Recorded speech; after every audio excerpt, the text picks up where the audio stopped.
welcome to podcast 850,001. How are you all doing today? I am here joined by my wonderful co-host Casper. Oh, hey. Hello. Sorry, I'm just getting your Twitch up. I Casper was is I there, was yeah. listening. I was like, oh, I'm behind. I've not got your Twitch up. Hello. And our special guest Xave from Yo. is it Xave 325? That's Yes, that's sir. your Twitch handle, yeah. Yes, sir. Yeah, Xave is a fellow podcaster and Twitch streamer and content creator, who I've loved hanging around in his streams multiple times. It is always a good time. The energy is always right. So, starting off the podcast, how are you guys doing? How are you doing, Xave? Hey, everything is going well. I am very excited to be on here. We were just having a great conversation behind the scenes about a bunch of stuff. We had just been starting to scratch the surface on the millennial Gen Z divide right there. So that was really Yeah. cool. And I'm just excited. It's been fun already, and we didn't even start. I feel so old when I'm around Gen Z people. Because I did my first year of uni this year, and I'm 25.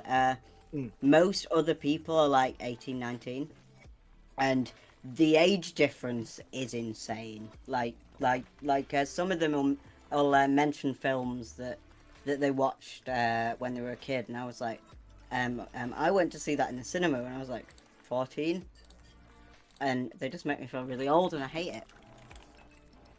But they're all really nice, so like. Hey, everybody will be old at some point. That's how I look at it. Everybody will get old at some point. We're young to somebody else. Everybody will be my age eventually. Oh, I can't do the sound things in the chat, can I? Because they ruined the YouTube video. Oh, I've turned off all my sound alerts. I've learned my lesson from the amount of podcasts I've edited so far, where suddenly, randomly, there's just my follower noise or the crab rave halfway through. The crab rave ruined it, and that was my fault. What was that from Dixper? It was from the sound alerts. I think it was like 2 weeks ago. I did the crab rave, and it came up on the YouTube video and just ruined it. Ruined the clip. That's the problem, because you got to edit that stuff later. So you got to make sure that it's good enough to edit later and it's clean. Yeah. Well, at least we've learned to turn them off, because the crab rave just isn't good, you know. Well, it is good, but not good for editing. No, it's too much. We learnt the hard way. But that's what it is. That's what it is when it comes to Twitch, when it comes to OBS. Like, it's just learning literally every day. Like, okay, what is about to happen here? What do I have to test for here? What's wrong here? And then you just learn. As a content creator, especially, you just learn, like, you know, what kind of content will make it easier for me to edit later, so I don't have to go through so much. Oh yeah, exactly. It's all trial and error to see what works and like what software works and like how long you need to film for to get a decent video. I've not quite cracked that yet, and I've been doing it for 3 years. All my videos are about 4 minutes long because I only record for 10 minutes. I found for YouTube especially, you'll usually use about 25 to 30% of your footage, you know, like that you take. So like an hour long live stream, you could easily edit down into like maybe 10-15 minutes, that kind of thing. Oh yeah. Yeah. You could edit it down to a minute if you really want. Like, if you really like, want it, but you would have possible. to nitpick so much. You gotta just get highlights. That's what I've been trying to do, is literally just get the most hype parts of the stream and just put it into 1 minute. Because we were having this discussion earlier about what do people prefer to see? Like, is it short form content? Because you can make a case for that with people being on TikTok and Reels, or do people prefer the long content where you could point out, you know, podcasts which are like 3 hours long, or you can point out docu series which are multiple episodes of 1 hour each. Like, so it really depends, and you're trying to find that like spot of, okay, what do people want to see, but what do I also enjoy making? Yeah, exactly. And I think you've just got to try out loads of different things, and just when something works, stick with it, or roll with it, or like edit it ever so slightly. How long do you stick with something till you want to make it fresh, like personally for both of you? Like, because it does make sense to get like a formula down on some of this stuff, but also like if you do something repetitively, like it just gets so boring after a while, and you don't want to do it. I think I think with some of my series, like the unboxing videos especially, because I do quite a lot of unboxing videos, because they do well. Like they get thousands of views within the first day or so. But they're not the most fun to film. There's no research behind them. But I always say that there's no thought behind them. Like if I want to record something quickly and not think about it, I'll do an unboxing. And I don't mean to offend any actual unboxing channels that specifically do unboxings. I'm sure they put a lot of effort into their content. But for me, I find it a bit boring. But people keep on requesting it, so I still do them. Obviously, I can't afford to buy stuff to unbox every other week like people would like, unless, of course, they want to send me money. So I tend to do one. You'll get there. Get an Amazon wish list. Set up an Amazon wish list. I tend to do one once every 2 weeks, once every month, because they're just repetitive and a bit dull, to be honest. They are, yeah, but you know, but they do really well, and they keep my audience happy, which is the main thing. That's what I was gonna say. Like, it comes down to also you want to please, like, you know, your audience is like a community that you want to be able to like be like, okay, look, they enjoy this, so make them in your style. You know, find like a way to make it yours, make it different. Yeah, I think I've sort of found that, sort of being the key word. But I find that a lot of the videos that I enjoy the most filming, like I've started doing a series on the best representation on TV and books, and I will do video games at some point, but I can't find 5. That stuff feels a little bit more impactful too when you make like those type of videos with meanings. Yeah. It feels like you're doing something with it, you know? Yeah. But they flop. Like, they really do not do well. But I've been making them anyway because I don't make them. I don't really care whether people enjoy watching them. I enjoy making them. You're teaching somebody. If somebody watches it, they're gonna learn something. Yeah, it took me a very long time to realize that I don't have to make stuff that people will enjoy watching. I used to just stick to the stuff that got a lot of views. But over the past 3 or 4 months even, I've said fuck it and decided to do what I want instead because it makes me a lot happier. Yeah, and you know, you need to enjoy it. To edit. Like, what's the point if you're not enjoying it? It's why we are content creators, and it's why we want to do this in the first place, isn't it? So that we can do something that we love. So why sell that out to do stuff that we don't like if it's really making us miserable? Obviously, if you can suck it up and record an easy video and that gets a couple of thousand views, and you can just I have done that day, quite a few times, then that's fine. But at the end of the day, always stay true to yourself with it. Always. Hey, real quick, Zenith, is there a way to zoom my camera out a little bit? I just noticed on the Twitch. It's very zoomed in.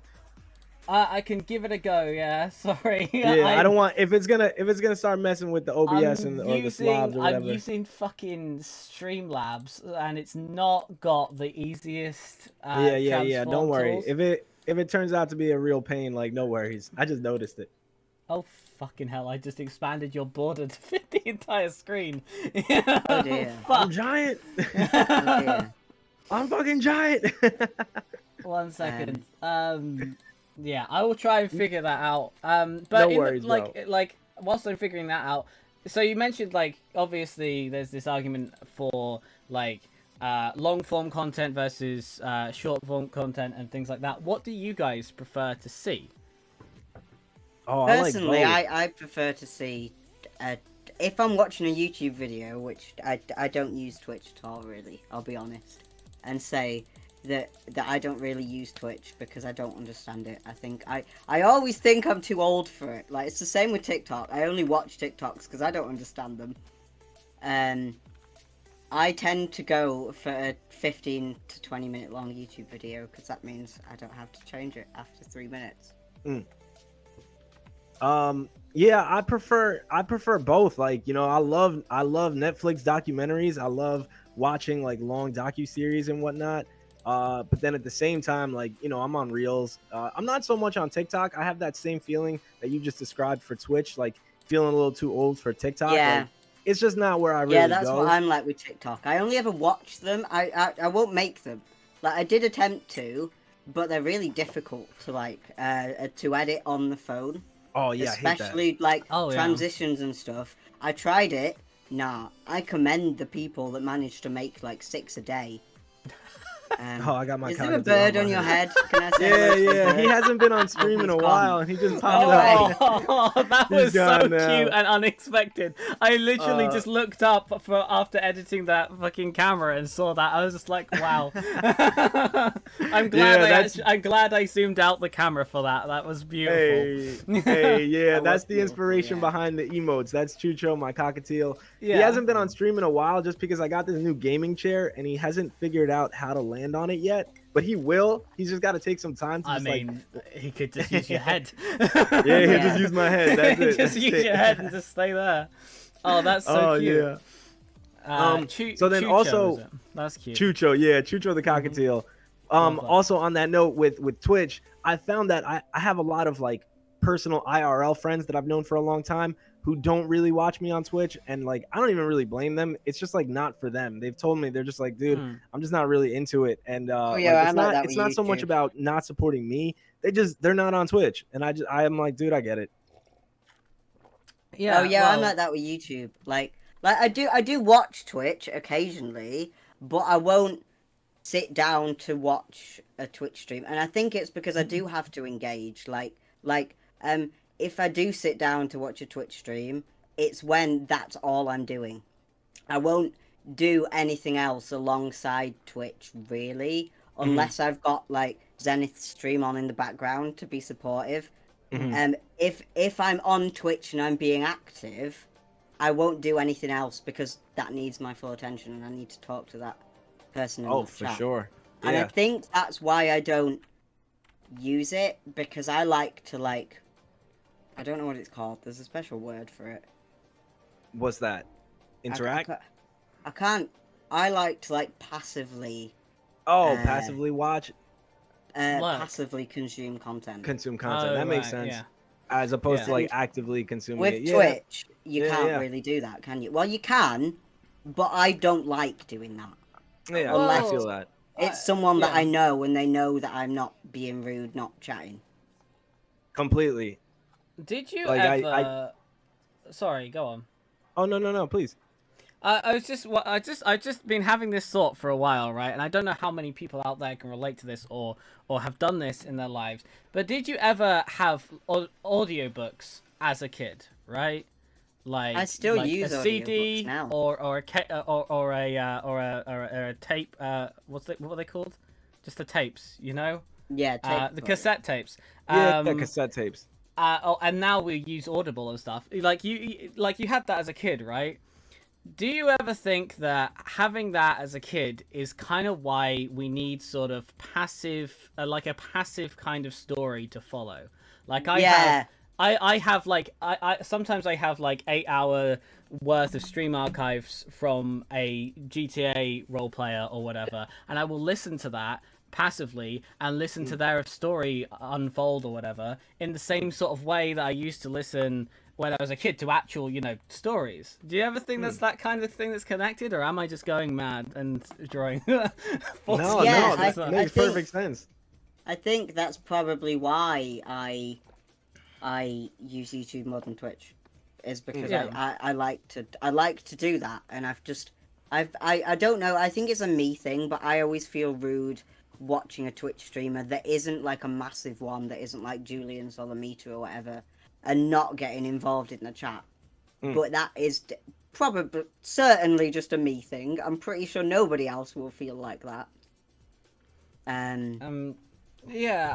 I think YouTube, it does a better, like, people on YouTube can tell a story better, because obviously with a Twitch stream, as hard as you try, there's always going to be something somewhere where you have a pause, like you need to figure something out, you're thinking about a puzzle, you're doing something or whatever, but on YouTube you can just edit together a story like really, really quickly, and you can think whilst you're editing, like, this bit's funny here, this goes here or whatever.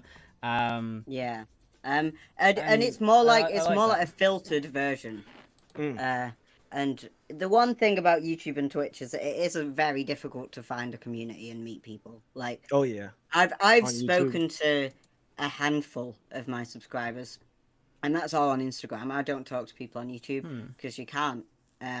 There's no message function. No, I feel like there probably should be, but at the same time, I'm quite glad there isn't. yeah, I don't know. YouTube is just feels different. Yeah, It feels very different than Twitch in terms of community. I think like like I've only got 3, maybe 4 maximum people that I know that also create YouTube, and it's just difficult to meet people, especially being in such a niche side of YouTube that I am in. There's not many autism YouTubers anyway. There's even less autism YouTubers that I like. And because a lot of the bigger ones I just wouldn't get on with, and I know that because I'm not going to get into it. Because just to bring it back to the stories topic from earlier, just because I don't want to leave this message unread. Boan says people need to have their stories for millennia. It's why the Greek theatres were so popular. The stories would stick with the people for weeks after and sort of enrich their lives. I think it's just part of us innately. And I agree with that. Like, we've been telling stories for a long time, and I suppose Twitch and YouTube is just like their own modern day respective digital theatres, you know? For sure. You can tune in to anyone at any time and take part in their story, you know? Exactly. And everything is storytelling. Everything. Podcasting, creating YouTube videos. It just, you know, sometimes the story's not that complex. So you could make it in a 15-second reels or whatever. Oh yeah, exactly. Even if I don't understand how to, I understand reels even less. Like, are they the same as TikTok? It's the same thing. Am I too old? Like, it's just YouTube Shorts. They're all the same. Yeah, they're trying. It's just YouTube and Instagram. They're trying to compete with TikTok now. I just think it's kind of funny. Not gonna lie. I just think I'm too old to understand them. I use TikTok to look at them, but I won't post them. And I'm the same with Reels. Like I'm on Instagram as well. I've got a bigger following on Instagram. I'm actually 50 followers away from 2,000. There will be a giveaway. I'm not sure what the giveaway will be yet because I haven't planned it. It's come along a lot quicker than I was expecting it to. Let's go! Fuck yeah! And there's a lot of reels on Instagram. A lot of people that I've met through Instagram and that I talk to through Instagram also. You know what's so reels. Interesting? What was that?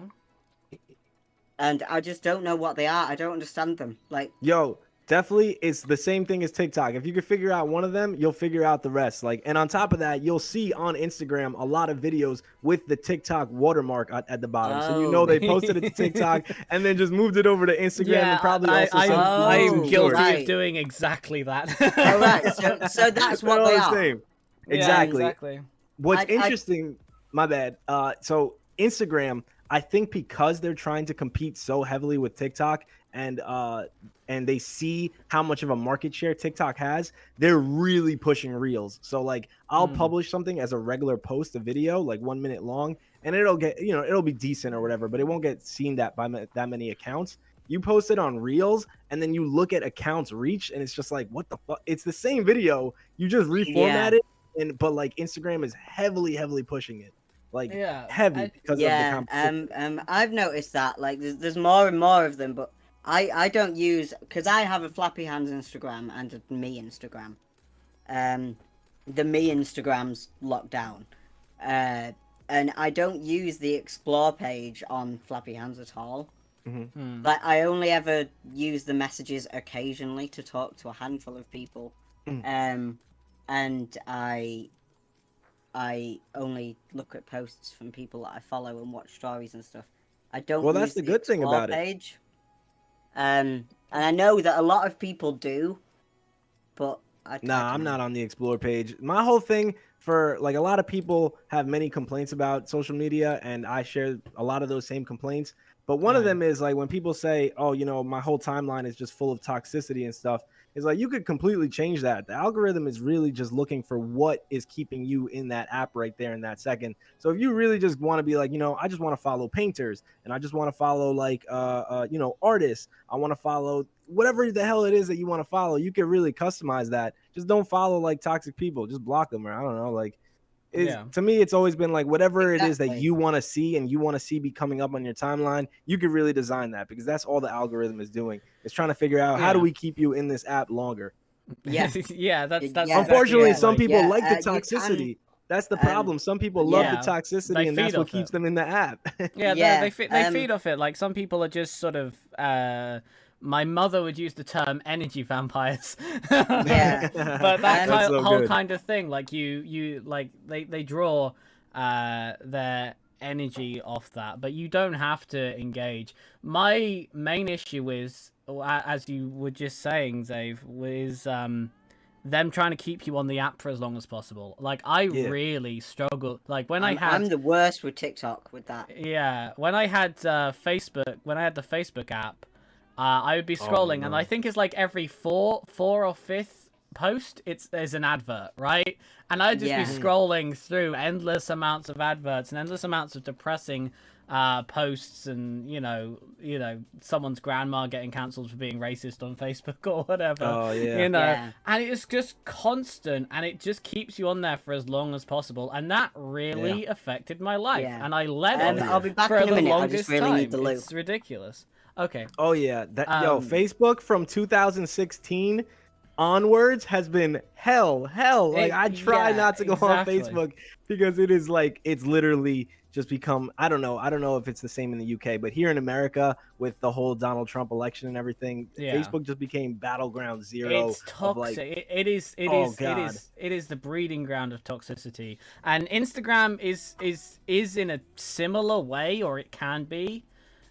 Because obviously on Instagram you've got the beauty factor, you've got everyone has to be living their best life all the time.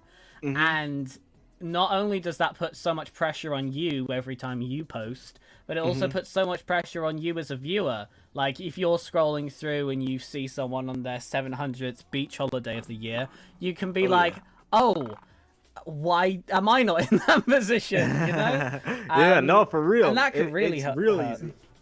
Exactly. It's easy to fall down that jealousy loophole, because you're only seeing the select moments that people want you to see. You're not seeing when they're like, sad and anxious and depressed. Like you're not seeing any of that. All you're seeing is them on holidays and just fucking partying or whatever it is that they want to show.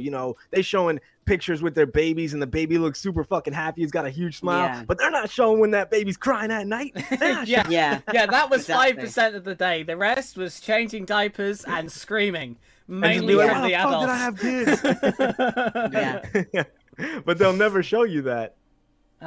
Because why would you? I don't know. I don't really want a world where people are just showing me their worst moments at all times, because I got my own bad moments to worry about. Boan says, I don't know if this is at all feasible, but if Twitter, for example, would require two-factor authentication for any account, it'd be so much harder to create more and more fake accounts. You'd have to link your phone to Twitter for every account, and once you do something too egregious, your phone number would be banned from creating more accounts. See, that would be great, because the bots, fake profiles on Twitter is crazy. Sometimes, like, I'm just like, are people even arguing here? Like, real people? Like, it just seems like bots are purposely creating drama and saying, like, controversial things just to get people riled up. It's like troll bots. They are in the UK anyway. I've seen a lot about it because I'm on a lot of trans activism pages. They're looking to make it so you have to show ID to make any social media account to stop trolling, which is a good idea in theory, but at the same time it would put trans youth in a very bad position, because they wouldn't be able to find the communities that they need. I can see why. The lady who started it is Harvey Price's mum. Harvey Price is an autistic lad, who's, I think he's about 18 now, and he gets trolled online because his mum's a model or whatever. So she wants to start this law to protect him and other people like him, which I totally understand, and it would be a very good idea to like do ID showing or like two-factor authorization, but at the same time, somebody might need multiple accounts for safety reasons.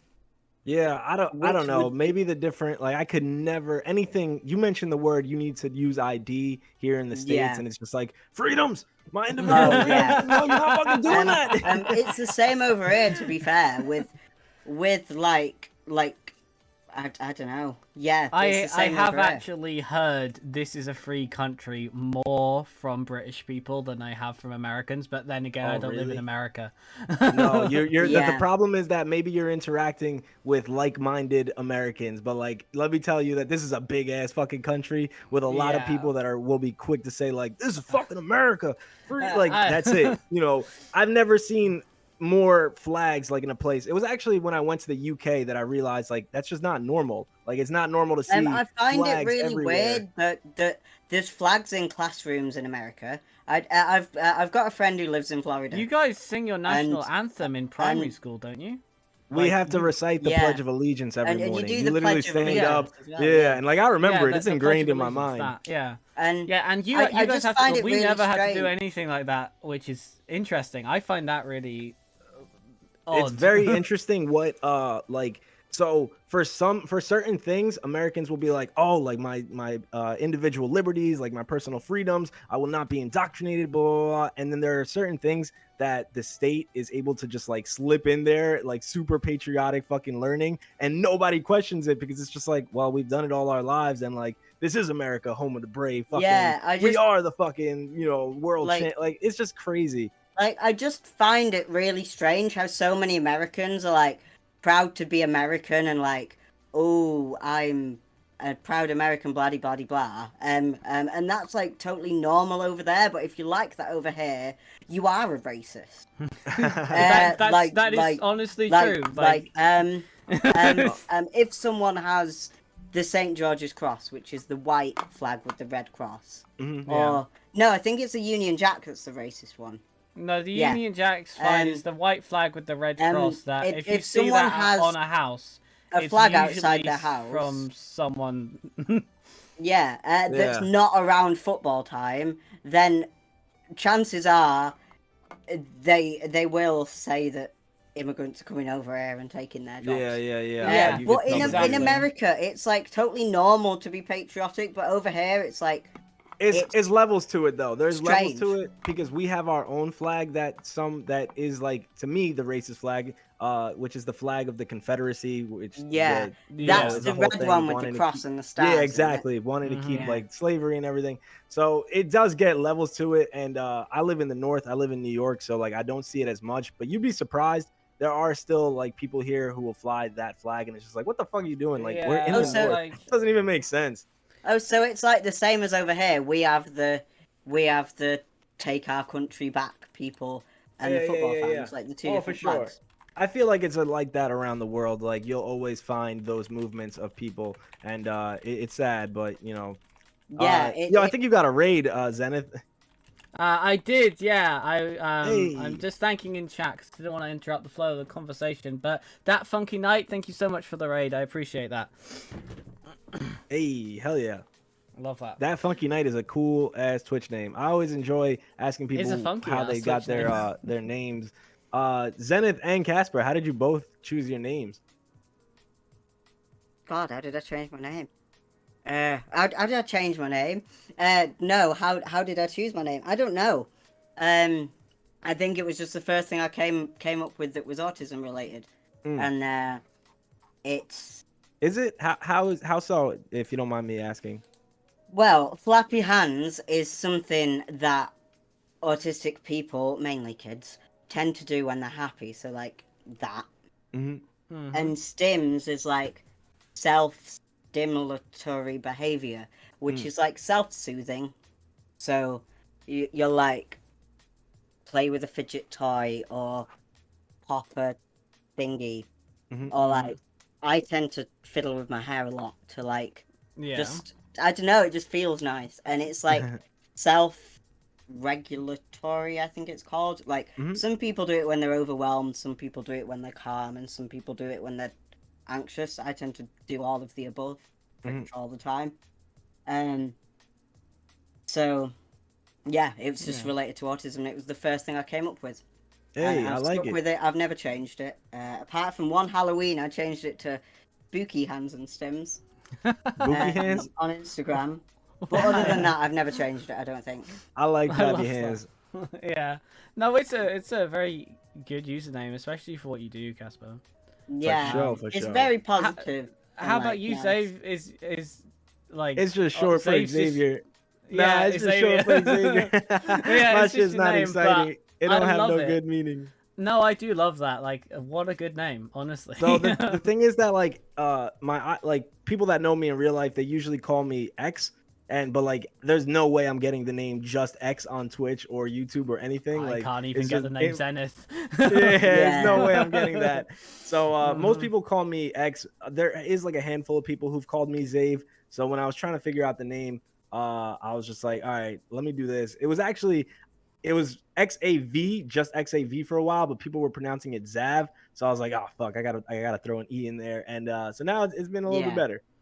Yeah. I think I remember when I first like sort of spoke to you and saw you around. I kept going Zavai. Yeah, well, because in the that. Discord it's Xavi, Xavi. Yeah. Just because, so in Spanish, my name is pronounced Xavier. So what my family calls me is Savi for short. And if you translated that to English, it would probably be Xavi. Okay. Yeah, that makes sense. Yeah, well, what about it's you, a simple username, but it works, you know? Hey, I hope it sticks. Mine is sort of just, I don't know, like, I'd say the name was always there. Like, it was an option of what I may have been called, maybe, when I was going to be born. So that was the initial thinking. And then after that, you know, I got to know the meaning of the word, like Zenith, when it's spelt with a Z, is like the peak of something, like when something is its highest point. And I was just like, okay. So I back in the day, like I used to like write little stories and stuff or whatever when I was a teenager, and I would have this character called Zenith who was just the better parts of who I wanted to be, you know, like because it's that peak of things. And so I just sort of kept the name, and obviously I'm me, so I'm both the best and the worst parts of myself, you know, and that's always going to be the case. But I want to try and be this, I want to just try and be the best version of myself. So that's kind of the idea, I guess. It's just like that zenith of who I am. So I just went with that, and then the games was just that's fire. Both of y'all had great ass stories, and I come in here and I'm like, it's short for my name. Yeah, and then the games was just like Zenith was taken. So what the fuck else am I gonna do? Yeah. I think I'm really good with that because Flappy Hands and Stims has never taken on anything. Yeah, that's a good one. Tried Twitter yet because I don't want to do Twitter. I use Twitter to rant. Twitter is its own thing, and I know there are people that find a lot of I don't know what to call it, maybe fame or clout, or they find like a good following on Twitter. But I don't know. I just have not locked into Twitter. I don't I'm a visual person. I like making videos. Like I'm a videographer, an editor. It's just words on Twitter, and I don't know, it's too much. I sort of use it. Like I've got a personal Twitter, and I use it. I've made a lot of friends on Twitter. Like some of my best friends I met 6 or 7 years ago on Twitter. And I find it good for making friends, not networking as a YouTuber. Tried it, networking as a YouTuber on Twitter. Nah, don't work. I just use it to rant about politics and that's what it is. and keep track of what's going on as well, because like I find there is always good news, date with the news and stuff on Twitter. Yeah, they can be. I find from a gaming and Twitch perspective, clips, like I only get my largest tweets have between 2 and 4 likes, you know, so I don't get much interaction. But considering most of my tweets get 0, the fact that I can upload a gaming clip of just like some cool play or some funny thing or whatever, like for a Twitch clip or whatever, I find that 3 or 4 is a 300 to 400% increase than my normal tweets. So I'd say clips are the way to go if you're doing gaming on Twitch and content creation stuff. Yeah, for sure, and Twitch it's is what you built do. into the app. Just clip it. You can even ask chat to clip it.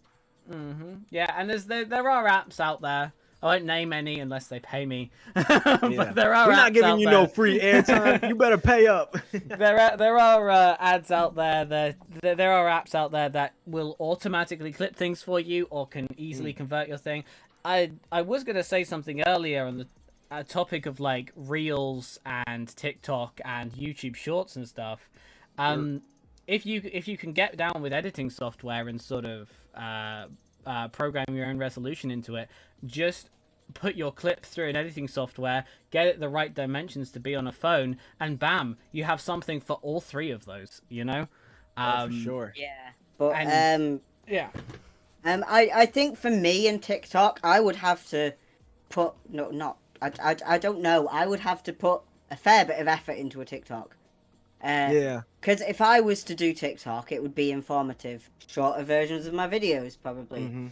And You gotta. It's like recreating a whole new video, you just made a video. It would be recreating my videos on a different platform that I'm not familiar with, and I don't particularly care to be familiar with.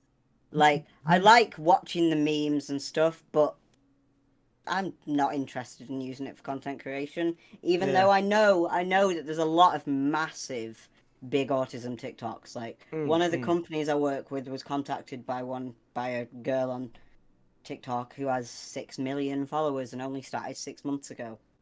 Well, it's just tools, you know what I'm saying? So it's just a platform. Like I know I could, but also I want to concentrate on the 2 platforms that I do use. For sure. Yeah, I mean, if you start growing one, and like it only makes sense to put your attention into that one because your attention is limited and time and all of these things are so time consuming. That's literally why companies hire like a social media person to do social media. So they don't even have to create content sometimes. They just handle literally like the posting and the publishing to different platforms because it is its own thing. But if you find one platform that you feel is like really working for you, which for me has been Twitch, like I started Twitch and it was after I had done YouTube, after I was doing podcasting.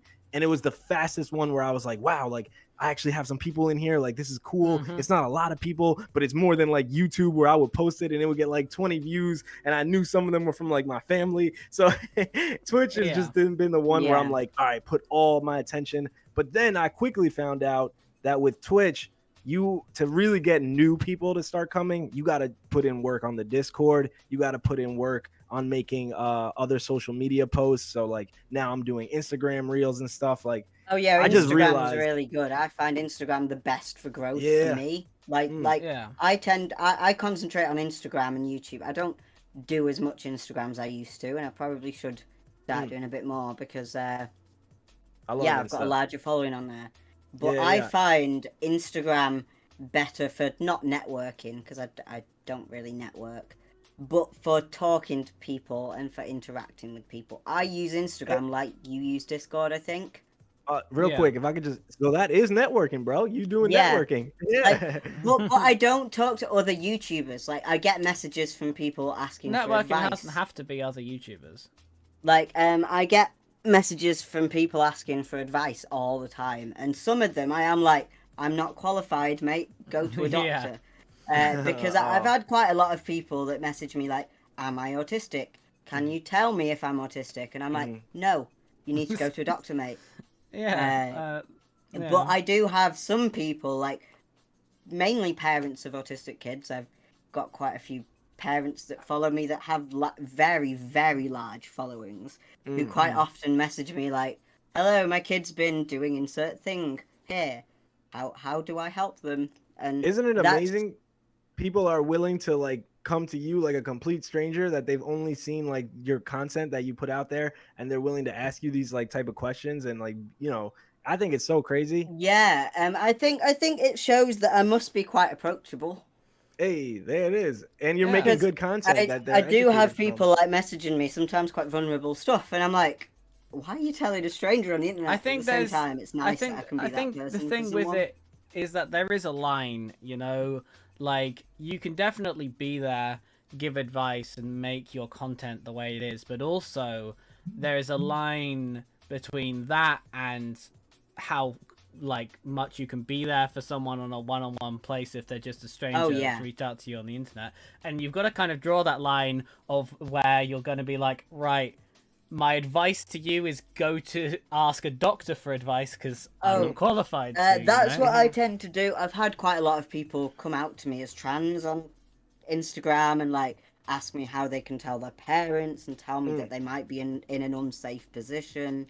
I've had people message me about mental health and like self-harm and suicidal thoughts, and people message me about autism and stuff, and most of the time I have like a barrier, I guess, between what I can talk to a stranger about and what I can't.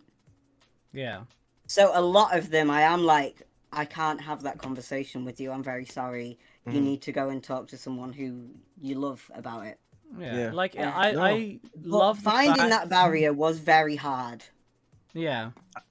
I mean, I think that that's like, you know, a real sign of like, look, I may not know you, you may be a stranger, but I care enough about you to tell you to go to somebody who knows more about this, because they will be able to help you out more than I can. And like, sometimes you got to just, you know, I think people respect that. Like, if you're just like, look, I'm not the most knowledgeable on this subject, I think you could find better information from, and you point them in the right direction with resources or whatever. Yeah, that's what I always do. I always send them like a link to like a charity or something that they can contact, because I'm me and I like to help people.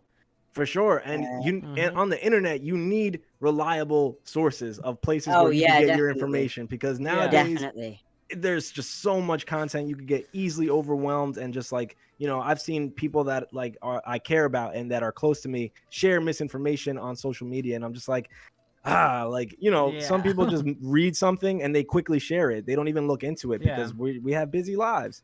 Oh yeah, Facebook and Twitter are the worst for that. Oh, WhatsApp! WhatsApp is crazy with it. Wait, WhatsApp? I don't really use WhatsApp. I've heard from my friend who I'm still friends with now.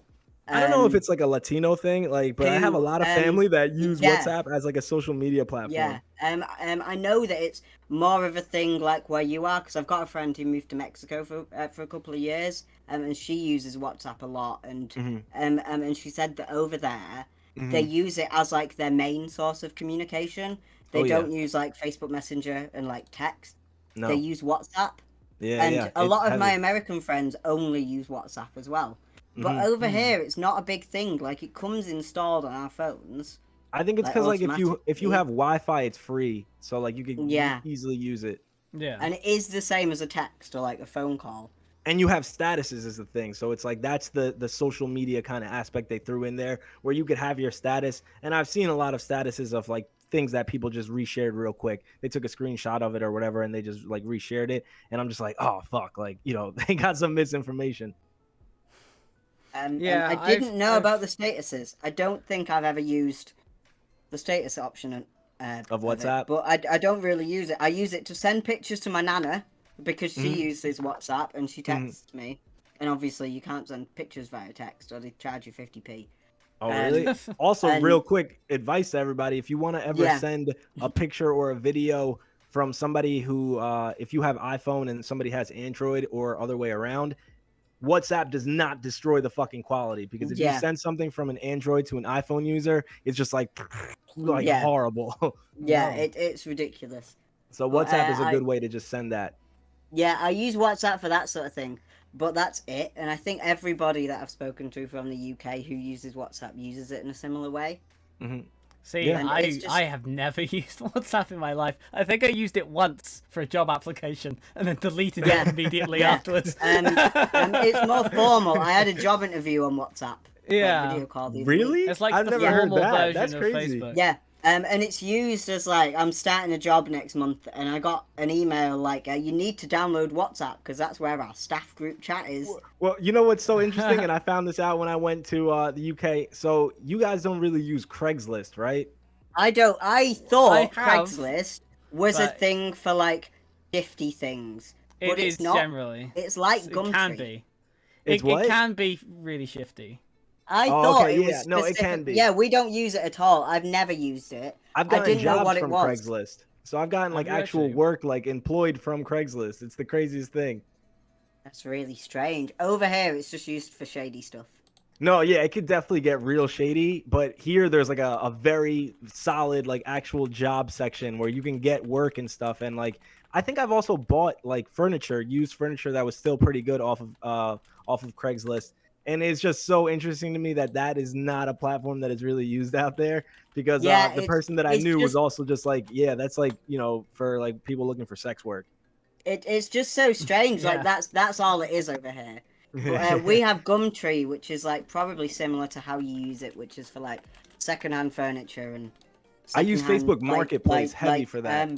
Yeah, Facebook Marketplace Marketplace is good. I once decent. got a hamster off Facebook Marketplace. We've had houses off like obviously we never brought a house, but to rent. yeah. we have managed to rent places and find a From house Facebook. From and Facebook So groups as well. Oh, There's yeah. loads that of kind like of thing is Facebook very groups useful for renting that. Like, houses Facebook here. groups that can be really useful.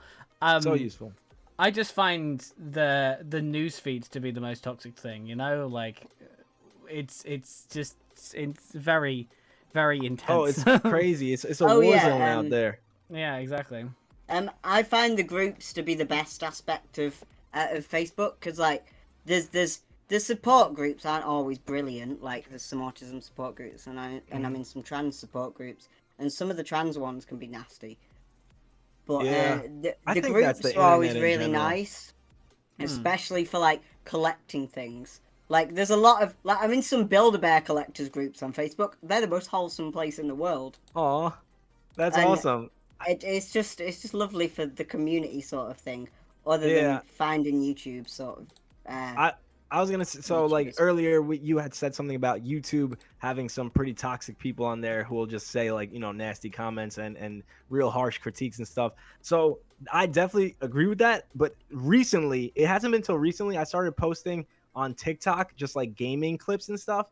And the comments that I get on there are so fucking hilarious to me. But it's just like people being like, overhyped streamer, you fucking, this looks like Yeah. bad acting. And I'm like, what do you mean? That like I'm excited? Like I'm excited to play this game. And like nobody ever leaves a comment after because I always am like, what do you mean? And that's it. That's but just- like people are so quick to just be like, you overhyped streamer. And it's just like, dude, what the That's fuck is just- wrong with you? It's just so weird to me. Like people can be so mean, especially on TikTok. Like I don't use the TikTok comments, but sometimes I look at the comments of like the weird shit that comes up on my For You page, and some of them are like brutal. Oh, The so only bad. time I ever open TikTok is to upload something. I will open it, upload the video, and close it. I've got about fucking 10 messages in my inbox. Never read any of them. Oh, they're probably all from me. I always send people TikToks that I think they'll like, and they never open them, and I know that, but it's just nice to I send just people don't use the TikToks. thing. Like I find it's Yeah. very difficult to get into for me. I find that if I you're just into upload. it, you're very into it, and you're on it for hours. I tend to delete it every couple of months for like a couple of weeks because it can consume hours of my day, and that's It not will. healthy. That's Well, what But it's meant to it's do. built to do that. Like, it's built to Exactly. do that. Yeah. That's what literally the people who are working on it that's their sole job is get more people to stay on here longer. Yeah. It's crazy, and but there's one thing I do like about Twitter, and I've noticed this since I've started using Twitter over the past month. I've noticed this so much more often. Is like how we were talking about Facebook and Instagram having that endless scroll, like every fifth post is an advert, and you just scroll endlessly. Like Instagram never used to be that way, but now they've got, once you've finished seeing all of the posts from people you follow, you've just got endless scrolling of similar posts, and that will just go on Yeah. forever. And sometimes ever. you don't even realize that you don't Twitter follow doesn't do these that. people. Yeah, like, yeah. Like, Yeah, exactly. on Instagram, I'll be scrolling through the Flappy Hands feed. I only follow like 200 people on there. I don't even realize that I'm past the people that I follow. Yeah, you just keep going. It used to be chronological order, like, so it was time based and everything, and you would get to a certain point where you're like, all right, I've seen everything for today. This is now yesterday. And they were like, all right, fuck that, and then just mix and mash. Well, I think Facebook brought it, didn't it? That's what changed. Facebook bought Instagram a few years back. And as soon as that happened, it definitely changed, and it's definitely got its endless scroll. And there's one thing I do like about Twitter that I do prefer is the fact that it's not there. The endless scroll isn't there. Like once I've scrolled down enough on Twitter, I find a post that I've already seen, and I'm like, okay, that's enough Twitter for today then. Yeah, but the problem that Twitter has is you could click a tweet that's a retweet, and then click that, start reading the comment sections, click on like something, and you'll just get into an endless thread. Yeah. I do that all the time. I'll click on something that one of my friends has retweeted about like something that's happened, and then I'll be reading the replies and the drama for like hours, and I get really invested. Oh, it's so invested into it. And then I have to click the profile and be like, is this a real person or is this a bot? And then half the time they're bots, so it tends to be a bot. Yeah. There is a lot of bots on Twitter, but I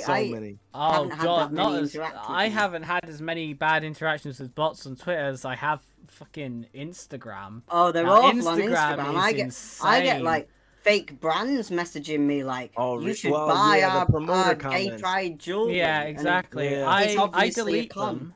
Promote this now on Epic Streamers. Exactly. Those kind of posts. Very early, because I started a new one for Zenith that's separate from my personal Instagram. And every time I uploaded to this, because it was a new account and I was using all the Twitch hashtags and stuff, I once got 7... promote this, message our real page or whatever. I got 7 of those from 7 different accounts within 3 seconds.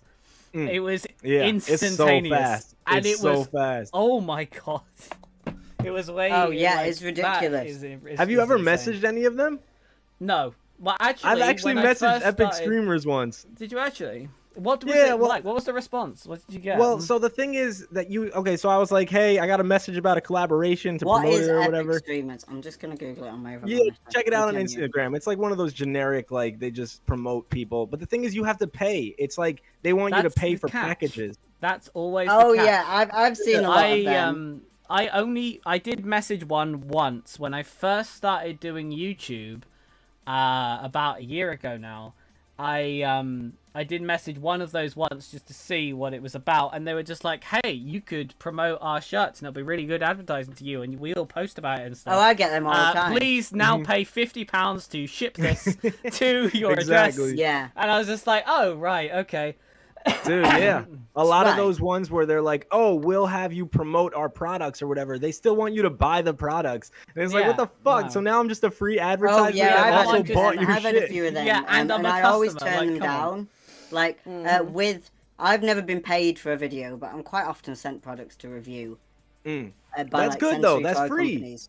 Yeah. And I always do the ones that they send, but ones that ask you to pay for them, I'm like, nah, mate. No. That's crazy. Yeah, that doesn't make sense. Like, I'll pay for stuff myself and like review it in a video just because I think my audience will like it. But I won't pay for something that I have been asked to promote. And also, there's no way you can know if it's not a scam or not. Like, and you're working for them at that point. You are working. You're paying them to work for them. Yeah, exactly. It's absolutely ridiculous. It's garbage, honestly. I typed in Epic Streamers Instagram on Google, and it came up with Ninja. Is it? You got to go to Instagram. I think I could drop it in the Discord. It's just like a generic, super generic, like wanna be famous type thing. And I don't know. There's a ton of them. Maybe it's not specifically Epic Streamers, but it's like, I'm sure I've checked out. Oh, here we go. It's a shout out page. I can put this in the Discord. Oh, I have no idea how to chat in this thing. See, this is something another thing I do like about Twitter is if you put hashtags in. I've been retweeted by just a streamer page that just retweets streamers all the time by putting certain hashtags in every time I stream, you know? And that gets retweet, and obviously it doesn't get much interaction, but it's something, you know? And I think it's just a bot that just genuinely wants to help. Well, the person who created it genuinely. So Zenith, this is something I thought about before coming on here. I wanted to talk to you and see what you thought about this. Yeah. I've had like trouble with Twitch figuring out really like what is the audience here, because a lot of it seems to be you're streaming for other streamers. So they're in your stream before they go to their streams, which is a lot of times they just, times and everything, they just contradict. It's very tough to find like a real audience of people that like genuinely just watch streams, because it's tough, to balance the time of supporting other streamers, doing your own stream, creating content, maintaining a work-life balance. If you have a relationship, you got to give that the proper attention. Like, it's just a lot. So I wanted to see like what your thoughts on that, because with YouTube, I never really had that problem. YouTube, anybody could watch it. Yeah. Well, I think that comes back to what you were saying earlier, actually, of like, you've got to be active on these other platforms. You've like, even if it's just an auto-generated clip that you didn't even clip yourself, or it's just a clip someone else made of your channel or whatever, like, take it and put it on TikTok, or make an accumulation of those clips, put it to some music, make that 4 to 5 minutes long, and upload that to YouTube as like a highlights reel. Either go funny or go skill-based, and just be active on all of these other things. Especially YouTube and TikTok, I think, are great ones for discoverability. I think that's how you get your audience that come there, because then they want to see, like, they see these moments that you've cherry-picked, either of, like, you being, like, your great skill or a good joke you made or whatever. They see these moments and then just like, hey, I want to go to the source of this and see if I can capture any of these moments live and comment, that kind of thing. Because you are right, there's a lot of like streamers that watch me, and I'm grateful for every single one of them, and I try and be in as many of their streams as I can as well. But obviously it's a lot, because there's time zones, everyone streams at a different time always, or some people stream at the same time, so that means you can't always catch each other, and that's a shame. I found, for me, a good sort of audience capturer that for my personal channel has been putting my like TTV/Zenith Games as my Steam username, and then just playing the games that are more skill-based, more competitive, just normally. And I've had a bunch of people come over and follow me because of that, because if I've played a good game and they're if they're I'm playing a co-op game like Apex Legends or whatever, and I do some good like shooting or whatever, or even if I'm just a good killer in Dead by Daylight, I have people come over from that and it's just like, GG dude, that was fun. And that works, because at the end of the day, the audience is gamers. It's people who want to play these games or watch other people play them. No, that's a good one. I gotta change my like PlayStation name. That's really good advice though, because I don't think I've ever had somebody come through that isn't from like Discord. Like, it's always been just putting in the networking time in Discord and also in other people's streams. I've never had somebody come like, yo, we just played this game of like Rocket League together. Maybe because I'm not that good at Rocket League. You got to be like actually good at these games for somebody to come and be like, damn, I want to check you out live. Yeah, well, I say that I have the natural gaming skill, but I'm certainly not great at them. Like, I only started playing competitive shooters this year, with Apex Legends in February. That's when I started. I'd never played competitive shooters before that, so I'm not good at them. But I think it's just about having a good game with the people. You share that kind of like gaming experience, and then people camaraderie come over, that kind of thing. And it can be good. I've had people. What really makes me happy is hearing where people come from. Like, if someone comes into the chat, they've just followed, and they post in chat for the first time, and you're just like, hey, I've come from Twitter, I've come from TikTok, I've come from that game that we just played together.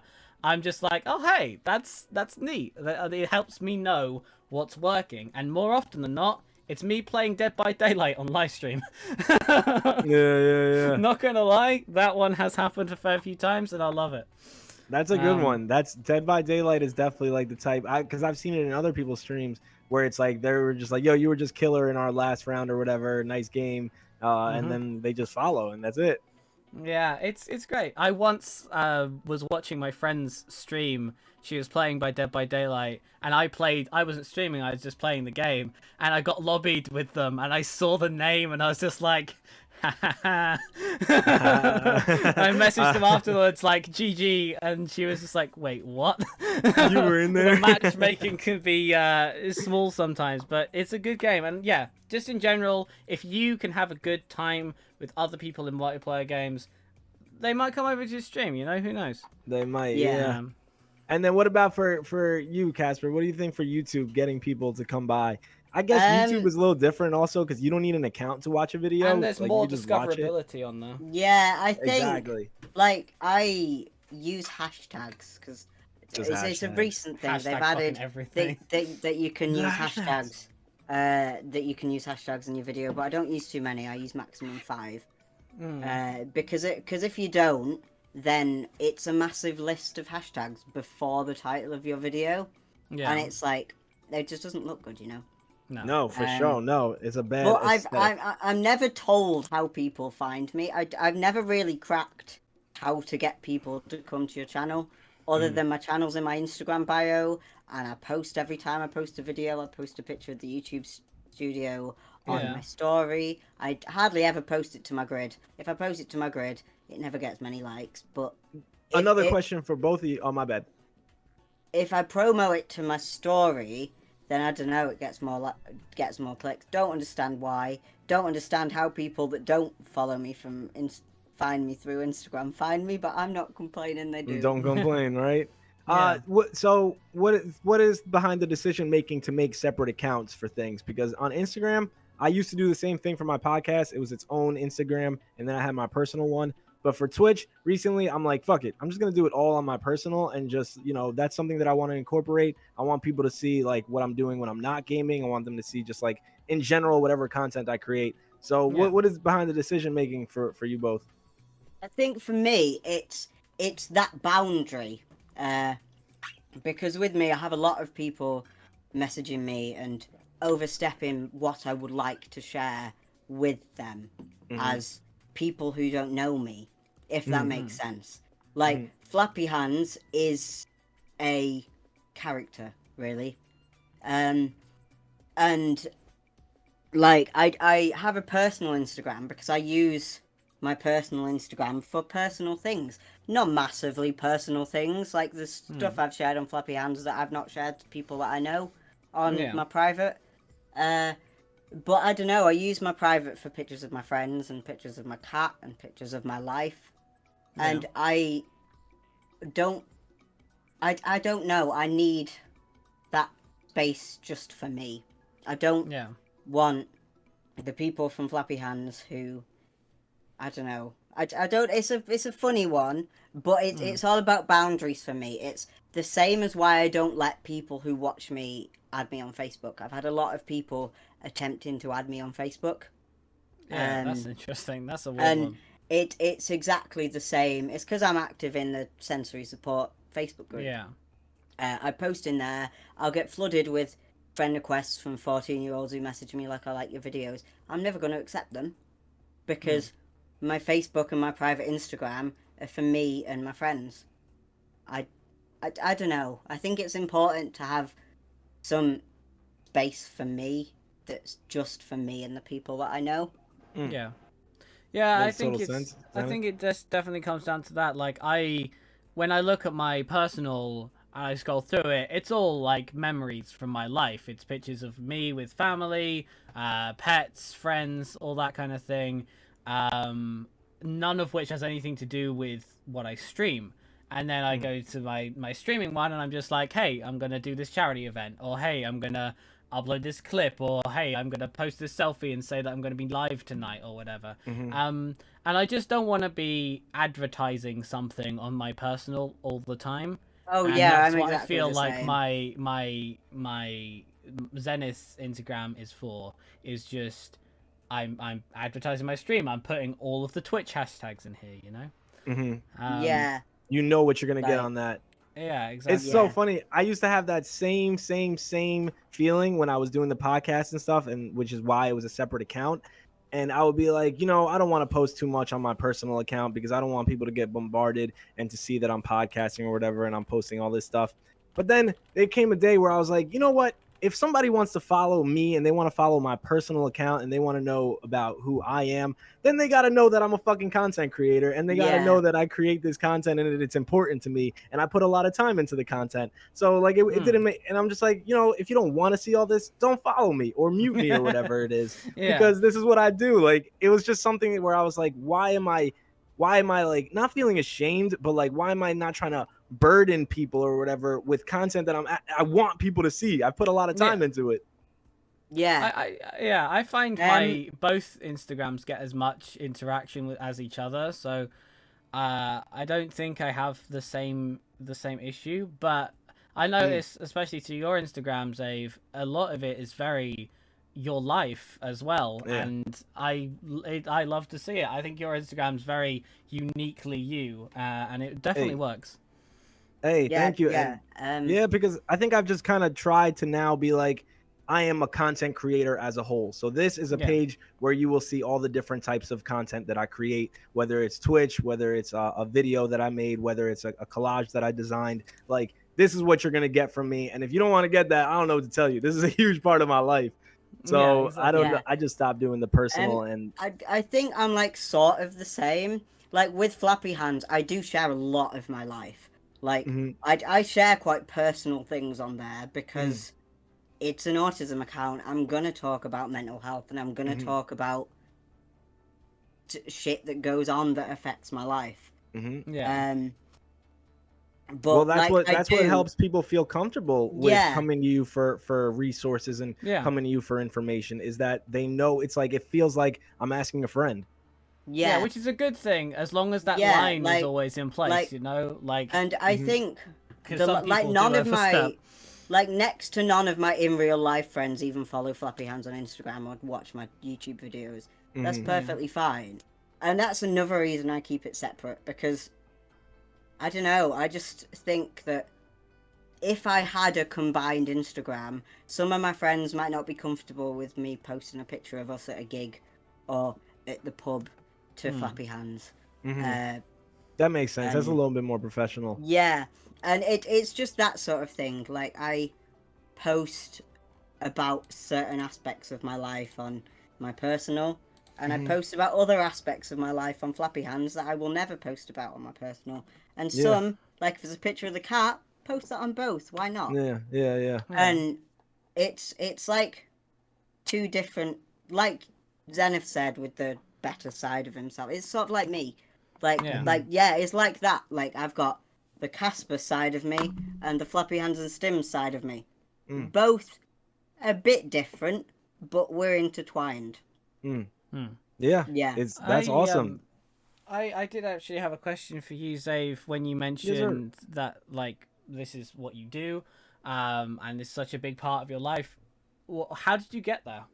Because how long have you been doing this? Again, like, just content creation, just in general? Content creation. So the thing is, I graduated from university, like, as a communications major with a concentration in journalism or whatever, but I knew I was never going to be like a traditional newspaper journalist.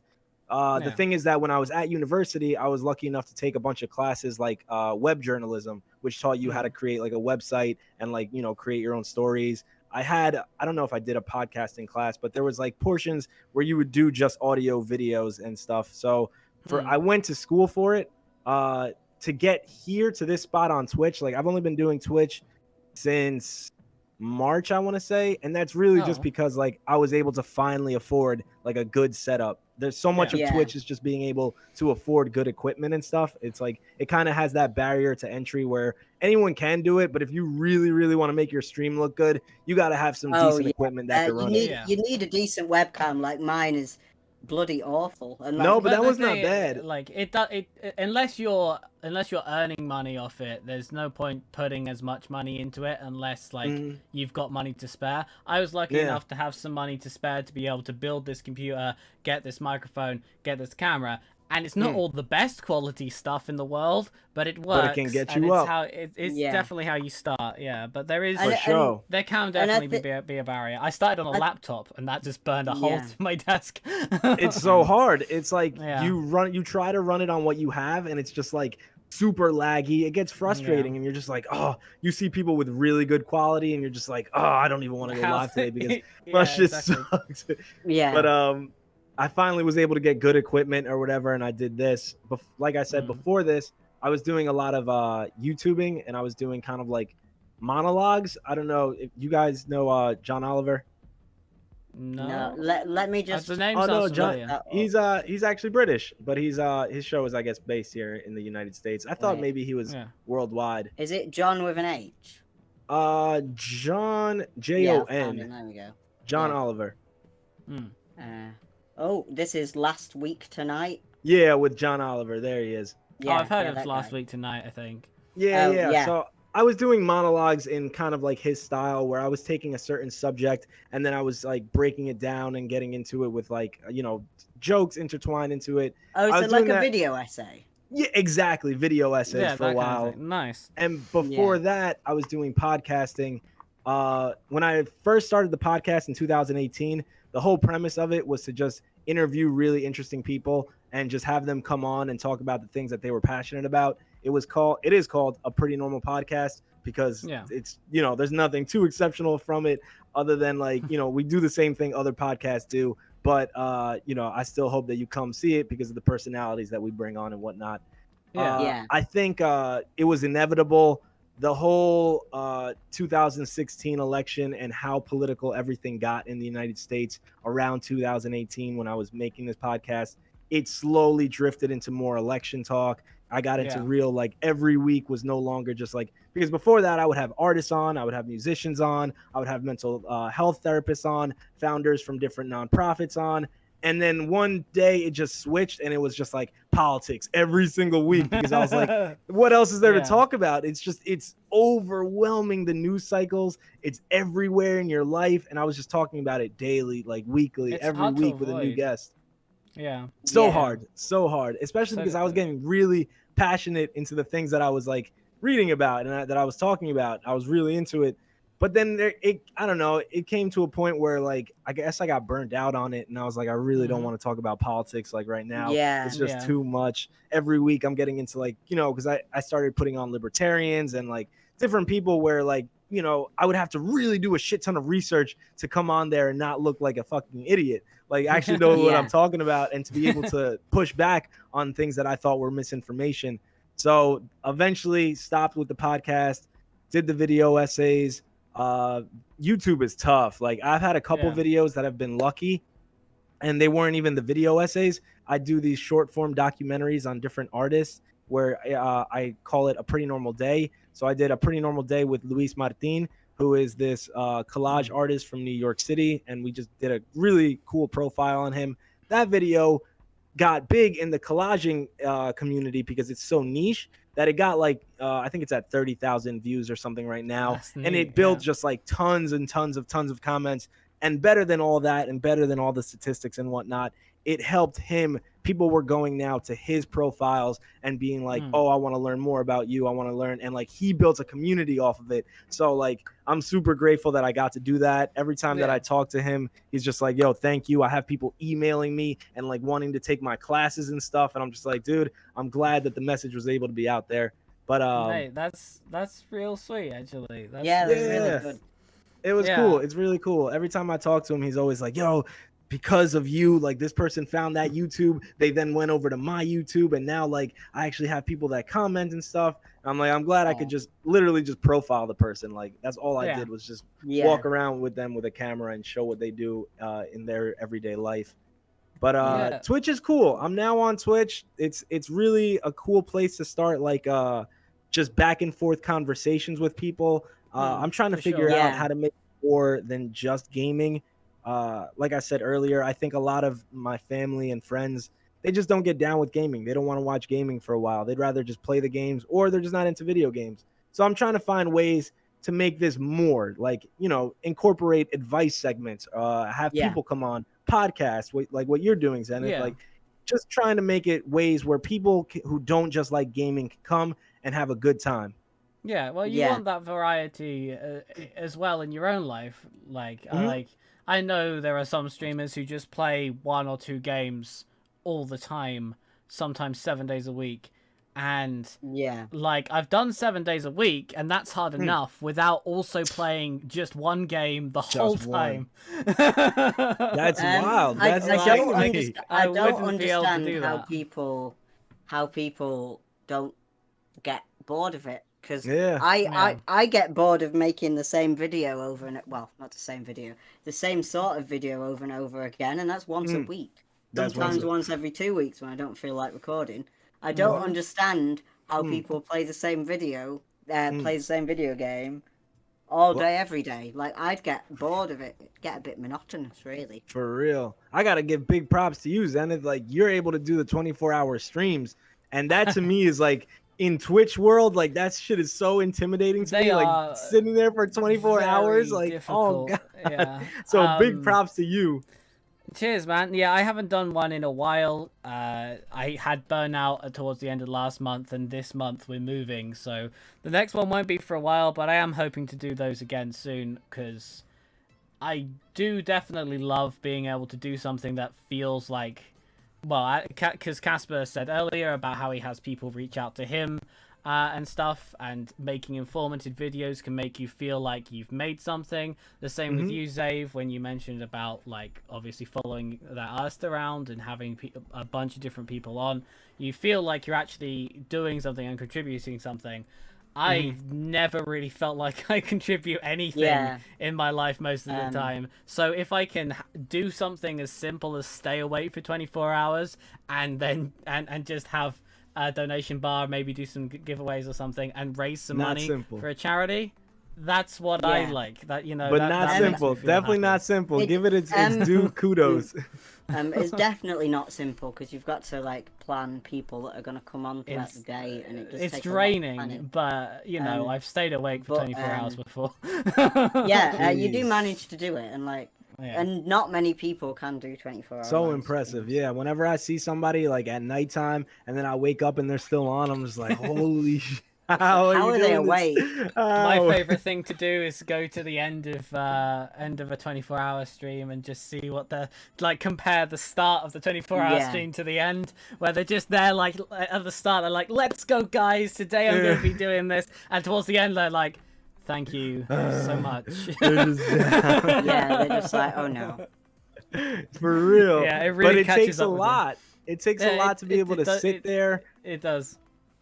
It really does. And what's that? No, go on. What were you saying? No, I don't know. I was just gonna say, to be able to sit there and talk nonstop. Well, what makes a good stream, in my opinion, is usually when you're interacting and when you're talking, even if there's nobody there. So to do that for 24 hours, I would definitely burn out by the end. And I don't even know if people would enjoy it. I'd rather just give them 2 different streams where I'm fully into it, not one long stream where I'm just like, as I'm going down. Yeah, you do definitely crash. I definitely have to give big props to my friends and everyone who has been around playing games with me when it's my 3 a.m., like 2, 3 a.m. on those long streams, because I've done those by myself, and the 2, 3 a.m. and 4 a.m. are the worst times, because if you do it by yourself, no one's awake, you feel absolutely shattered. And I have literally started the first one. I actually was so tired. I was playing this game, and every time I sort of, in my perception, I blinked, but every time I sort of blinked and opened my eyes again, I was in a completely different area of the same game. I just started collapsing. I was just like, oh my god, like proper drifting in and out of consciousness. It was yeah. And what about eating? Do you eat on the stream too? I tend to turn my camera off, but I put watch, I don't know, top 10 TikToks that make the void inside my heart feel less empty or something, you know, and just eat whilst commentating a little bit because I don't like eating on camera. Yeah, I feel that completely. Yeah. So impressive. Right, we've probably got to wrap up soon because we going out this evening and we need to get ready. Hey, let's but go. Every time I have a content creator on, I do always like to ask them, what advice would you give? Like either to someone who's thinking about it and hasn't started out yet, who's just started, or even someone who's established but is just struggling. You know, they're there and they're not getting as many views as they used to or hoped that they would today, and they're just like, oh god, maybe I should give up. What advice would you give to all these people who maybe, you know? It sounds so cliche, but honestly, like I really do think like do not give up is the biggest advice. And like I think what people should always remember is you don't have to constantly grind. I feel like our society and a lot of like at least here in New York, it's just like you're taught to just keep working through it, like, you know, which is why I think that it's amazing how much importance is being put on mental health and just taking days for yourself. And like I think that's amazing. I don't think I could live back in like generations ago where they were just like fucking work, mental health, that's just not real. It's just in your head, just keep going. Like I don't think I could do that.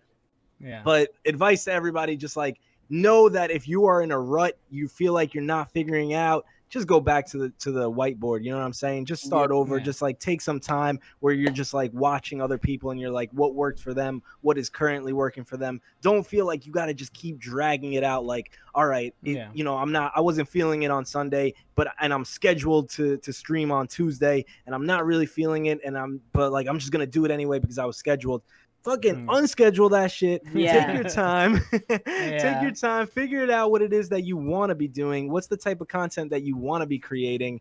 And just be happy with like knowing that if nobody else is watching it, you're at least enjoying that content for yourself. Somebody like-minded will eventually find you. You just got to remember, people got their own lives. People got things that they're doing. Everybody is like, you know, the main actor, main actress, you know, in their lives. So everybody's got things that they're doing. Eventually somebody will find you because somebody will want to be looking for content. And if they enjoy what you're creating, they will link up with you. You know, they'll enjoy it and whatnot, and they'll show support. Just don't feel like you got to drag through it. Like, okay, while I'm figuring out what it is I want to do, I'm just going to keep dragging it, even though I hate that I'm doing this. Take time off, go to nature, do whatever. You know, just fucking surround yourself with things that inspire you. It's truly like, it sounds so cliche, but just like do it. Yeah, for sure. And like, if you do drag yourself through something you're not enjoying, you'll end up just hating the whole thing. You know, I definitely came face to face with that last month. I was doing 7 days a week last month at six every single day. And it just got too much, and then one day I was just like, I don't want to do this anymore, and I only streamed 3 out of those 7 days during that time, and even on those 3 I was still quite downhearted. And then the next week I was just like, fuck it, I don't stream weekends anymore, and I felt so much better about it since, honestly. That's it. You just gotta reconfigure. Exactly, reconfigure, hit the restart button on your body. Yeah, exactly. Well, Xave, it's been wonderful to talk to you, and I feel like I could talk to you for many more hours, but I'm afraid we're going to have to wrap it up here. Oh, hells yeah. Y'all are both amazing. Thank you so much for having me on. This was a pleasure. I would love to have you both on my stream, to have you both on my podcast, whatever it is. This is great. This is exactly the type of interactions that I'm looking for with podcasts. It's always cool to talk to content creators because they know the struggle. It's true. We'll have to arrange something off stream, obviously. Yes, sir. Yeah. Yes, we will. I love it. I love it. Have an amazing time. I know it's later in the day for both of y'all. It's like midday for me, so I'm about to go make some lunch.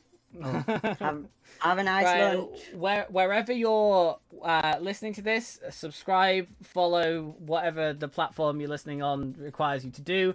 Please go follow Xave at Xave, Xave325 on Twitch, and I'm sure all your socials and stuff are all linked up to the same thing, right? And Casper over at Flappy Hands and Stims. I've been Zenith, and we'll see you soon. Bye. Bye. Bye. Yeah. Bye.